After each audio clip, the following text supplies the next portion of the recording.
You don't need to be rude to earn respect. But if every time you speak, people cut you off, ignore your opinion, or just label you as the nice one in the group, then something's off. And no, it's not your personality, it's the way you're communicating. There are 4 conversation mistakes that make you seem too nice, but in this video, I'll show how to turn it around if you want to be heard, respected, and finally step into your authority without pretending to be someone you're not. Stick around. Drop a comment below. I'm done being ignored. And let's get into it. Have you ever walked away from conversation feeling like you were too polite, yet still, no one took you seriously? You listened, stayed kind, agreed, tried to keep things light, and still, somehow, your opinion just vanished into thin air. It's like people only see you as someone who's there to please, not someone to respect. That's because there's a silent price you pay for being too nice. And it's higher than you think.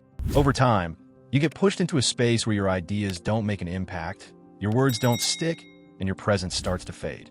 You become forgettable, disposable, and the worst part, you might not even realize you're sabotaging yourself. Behind all this is a behavioral pattern many people develop early in life, fueled by beliefs like, I don't want to be a burden. I need people to like me. It's better to avoid conflict. But here's the truth. Without meaning to, you might be teaching people not to respect you. So be honest, how many opportunities have you missed because you were afraid of coming across as too firm? How many conversations have left you feeling small just because you were trying to keep the peace? If this hits home, take a breath. The problem isn't your kindness. It's how you're communicating it. And that's exactly where most people fall short without even noticing. In the next part, I'll walk you through the first of 4 major mistakes that quietly destroy your authority and make you seem too nice. Mistake number 1, agreeing with everything just to avoid conflict. James was the kind of guy everyone liked, but no one took seriously. In every meeting, he'd smile, nod, and say, that makes sense, even when he didn't actually agree. His intentions were good. Avoid conflict, keep the peace, and show that he was easy to work with. But the result? The exact opposite. People stopped asking for his opinion. They just assumed he didn't have one. This is one of the most common mistakes people make when they're desperate to be accepted. Agreeing with everything feels safe, but it's actually a subtle form of self-erasure. Little by little, you lose your individuality, your perspective, your voice. And without a voice, there's no respect. And without respect, you disappear. According to research from Columbia University, people who disagree respectfully, with clarity and confidence, are seen as more intelligent, self-assured, and even leadership material. When you say something like, I see it differently, and here's why, you're showing independent thinking, courage, and clarity. That instantly commands respect. Now think, how many times have you said, yeah, true, even when you didn't agree, just to avoid sounding rude? Mistake number 2, over-explaining your opinions. Olivia always felt the need to explain everything in detail. Every time she shared an opinion, it came with a long intro. Well, I think that because, not that I'm saying you're wrong or anything, but then came a whole speech trying to soften what she really meant. What she didn't realize was this. The more she justified her thoughts, the weaker they sounded. When you over-explain, it sends the message that you're apologizing for having a voice, like your opinion only matters if it's fully accepted and approved by everyone. That energy communicates insecurity. And no matter how kind you are, insecure people don't inspire confidence. According to Harvard Business Review, leaders who express their ideas clearly and concisely, even if they're direct, are viewed as more competent and respected. Here's the truth. You don't need a whole paragraph to say what you think. One confident sentence is worth more than a long-winded explanation. Do you often find yourself over-explaining your choices, your preferences, your point of view? Ever noticed how mentally draining that is? Even worse, this habit sets the stage for the next mistake. It might look like kindness, but it's actually an open invitation to being undervalued. Mistake number 3, speaking in a low or hesitant tone. Lucas was smart, articulate, and full of great ideas at work. But whenever he spoke in meetings, his voice was low, hesitant, almost like he was asking for permission just to exist. The result? He was constantly interrupted, overlooked, or asked to repeat himself because no one heard him the first time. The problem wasn't what he said. It was how he said it. Your tone of voice speaks before your words ever do. According to a UCLA study, 38% of your communication impact comes from vocal tone, while only 7% comes from the actual words. That means if you speak like you're unsure of yourself, even if you're saying something brilliant, your message won't land. The human brain naturally associates a strong tone with leadership and credibility. and it links a shaky voice with doubt and submission. You don't need to shout to be heard, but you do need to project your voice with confidence. Look people in the eye and give your words the weight they deserve. A low, hesitant voice is like saying, "I'm not sure I belong here." And believe me, the world responds to the energy you put out. Do you ever feel like your voice doesn't reflect your inner strength? That the way you speak doesn't match the presence you wish you had? In the next mistake, we'll break down a speech pattern that sounds polite but quietly destroys your authority. Mistake number 4. Seeking approval disguised as politeness. Is this okay with you? Would you mind if Sorry, I just wanted to say something real quick. If you find yourself using phrases like these a lot, it might be a sign you're secretly seeking approval between the lines. Here's the problem. The more you ask for permission to exist, the less seriously people take you.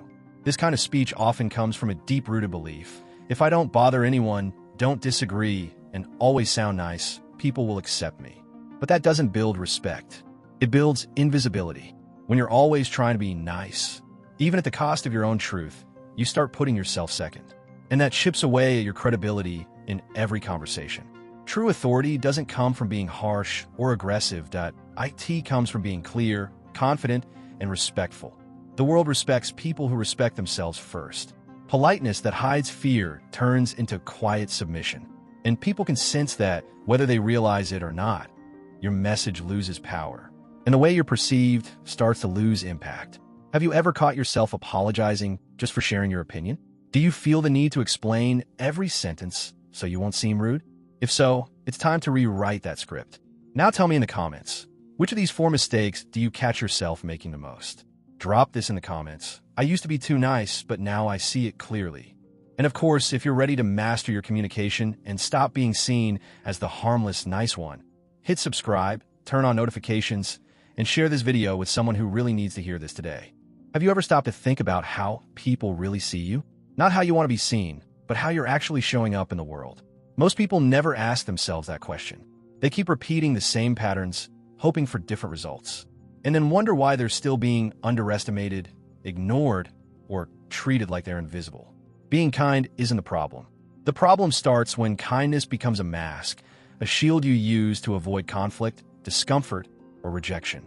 And the truth is, most people don't even realize they're doing it. That's where the social mirror comes in. People's reactions to you are often a direct reflection of your inner posture. If you're constantly interrupted, overlooked, or dismissed, it might not be bad luck. It might be the way you're showing up. So here's a little self-test. No filter. What happens when you speak? Do people pay attention? Do they respect your opinion? Do they follow your lead? But do you end up following theirs? Your answers to those questions can reveal a lot more about your communication than you might think. And if you want to change how people see you, the first shift has to happen on the inside. That's exactly what we're going to explore next, because there's a way to balance charisma and authority naturally without pretending to be someone you're not. There's a combination that, once you master it, completely transforms the way people treat you. It's the balance between warmth and presence. And no, it's not about being nice or smiling all the time. It goes deeper than that. It's magnetic. People who have this balance walk into a room and naturally command respect without raising their voice, without coming off as arrogant. They have charisma, but they also have posture. They're kind, but also clear and grounded. That's the real turning point. Here's where many people get it wrong. They think being likable means always saying yes, never disagreeing, keeping the peace no matter what. But that kind of behavior weakens your presence, because people can feel when someone is constantly chasing approval. And the more you try to please, the more your value fades. Now, when you combine genuine warmth, empathy, and active listening with presence, clarity, and strength, everything changes. You start to be seen as trustworthy, respected, and admired. Not because you're a people pleaser, but because you're authentic. And authenticity is powered. That's when people finally start to really listen. So here's the question. How do you find that balance in your everyday life? In the small conversations and in high-pressure moments? The answer is in the little adjustments you start making from this moment forward. With the right adjustments, something powerful starts to happen. People begin to listen to you differently. They start respecting you more. They treat you with greater consideration. Not because you changed your personality, but because you finally stopped hiding behind the too nice label. If this video resonated with you, hit that like button and follow the channel to keep up with the rest of this series. Communication that connects. Share this with someone who needs to hear it today. And make sure to subscribe, because from here on out, you're going to learn how to speak with presence, respect, and authority. Always.